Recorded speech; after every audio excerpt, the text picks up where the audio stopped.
tudo bem? Meu nome é Tassiana, sou professora de língua portuguesa e o conteúdo da nossa aula de hoje é linguagem, língua e gramática. É um conteúdo mais teórico e nem por isso menos interessante. É necessário que estudemos a teoria desse conteúdo para progredirmos no ensino de gramática. E para isso, pessoal, é necessário nos remetermos a um tempo bem distante, o tempo dos homens das cavernas, que tinham ali uma linguagem extremamente recrudescida, extremamente simples de comunicação.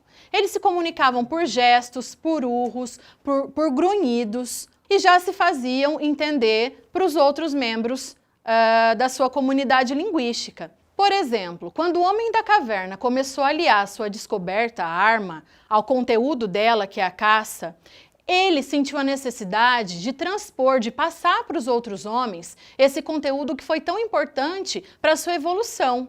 Nesse sentido, surgiu a primeira necessidade de linguagem. Linguagem é isso mesmo, pessoal. Linguagem é comunicação, linguagem é expressão de ideias, linguagem é interação entre as pessoas. Dessa forma, eu vou destacar aqui para vocês 3 tipos principais de linguagem.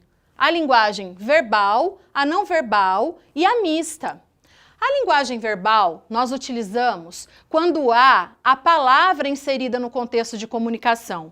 Por exemplo, ao ler um jornal, há uma comunicação entre o articulista e o leitor, e essa comunicação ela é feita por meio da palavra escrita. Da mesma forma, quando ligamos o rádio e temos contato com a notícia do dia, estamos também tendo contato com um tipo de linguagem verbal, só que agora falada. E a comunicação ela acontece pois entendemos de forma perfeita, de forma prática, tudo o que aquele locutor tem nos dito. Há também a linguagem não verbal, tão importante nos dias de hoje, para sentirmos, para nos comunicarmos por meio de sentimento. Essa linguagem, ela não se utiliza de palavras, ela tem artimanhas muito específicas e muito especiais.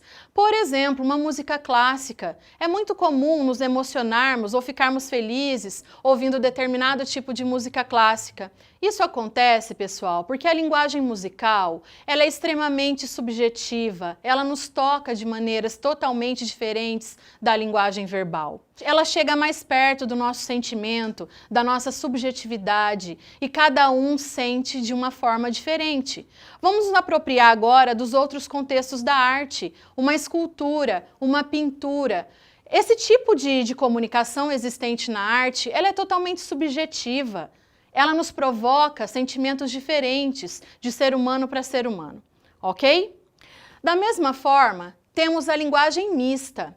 A linguagem mista, ela tem esse nome justamente porque ela acarreta ali a mistura da linguagem verbal e não verbal. Essa linguagem também é chamada de linguagem híbrida. Por quê? Porque é necessário que tenhamos o conteúdo da palavra, seja ela falada ou escrita, e também o conteúdo da imagem. Vamos pegar como exemplo uma HQ. É tão importante aliarmos o conteúdo verbal e o conteúdo não verbal para termos ali uma sensação de aprendizagem efetiva. É impossível a gente entender um quadrinho só com os balões escritos, da mesma forma fica uma linguagem extremamente limitada, um conteúdo extremamente limitado, se a gente simplesmente apaga os balõezinhos de um quadrinho. Da mesma forma, temos a linguagem jornalística. Imaginemos um contexto em que estejamos assistindo um telejornal.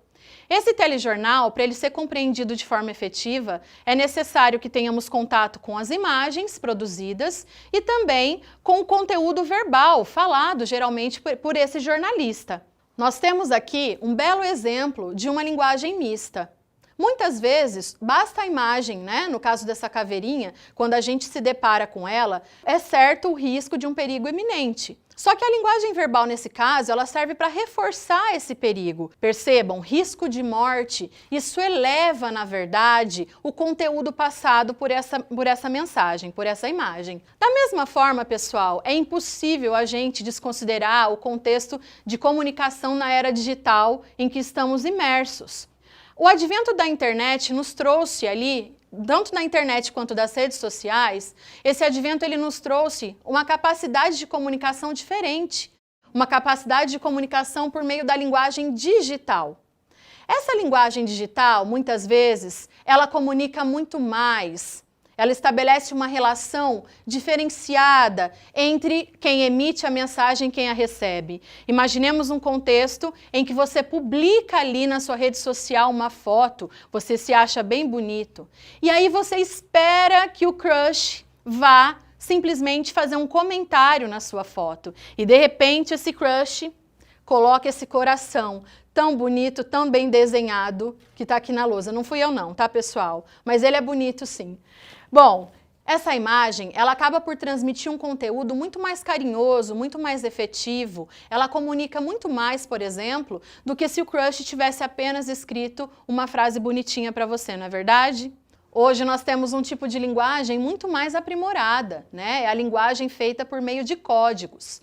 Esses códigos são espécies de convenções, de leis combinatórias, que todo mundo de uma comunidade linguística acaba utilizando.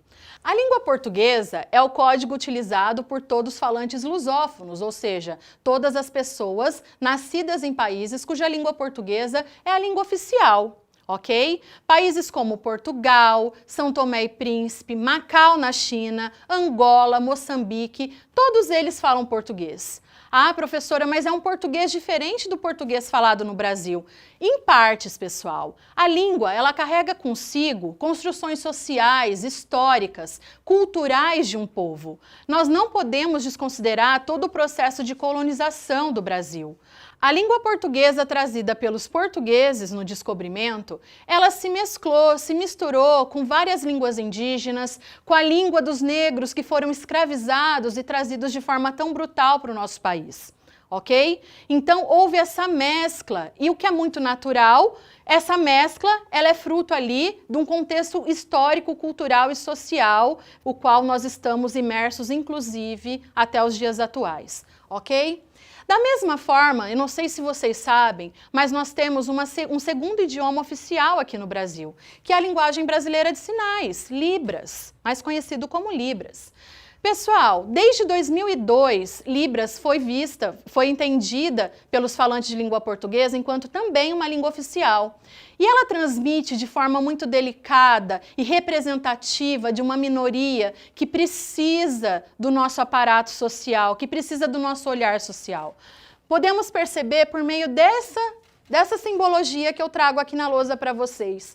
Um simples gesto, uma simples atitude tem um significado muito importante dentro da linguagem brasileira de sinais. Isso aqui significa eu te amo. Da mesma forma, é muito comum os alunos se pronunciarem quando dizem que não vão à escola aprender língua portuguesa. Isso é óbvio, né? Vocês são falantes natos e por isso vocês já dominam todo esse conteúdo de comunicação. Nós vamos à escola aprender os conteúdos da gramática normativa, cheia de regras, da variedade dita como padrão, que tantos exames que a redação escolar exige. É para isso que serve a gramática, porque o contexto de comunicação ele já é dominado por todos nós, falantes imersos numa comunidade linguística de falantes de língua portuguesa. Então, pessoal, o conteúdo da aula de hoje foi linguagem, língua, gramática. Vimos questões pertinentes à área da comunicação, a código, língua portuguesa, Libras, que foram tão importantes para o nosso engrandecimento linguístico aí com relação a esses assuntos. Foi um prazer estar aqui com vocês. Se for necessário deixar um registro da aula, fiquem à vontade, batam uma foto. Muito obrigada pela atenção de todos. Até mais!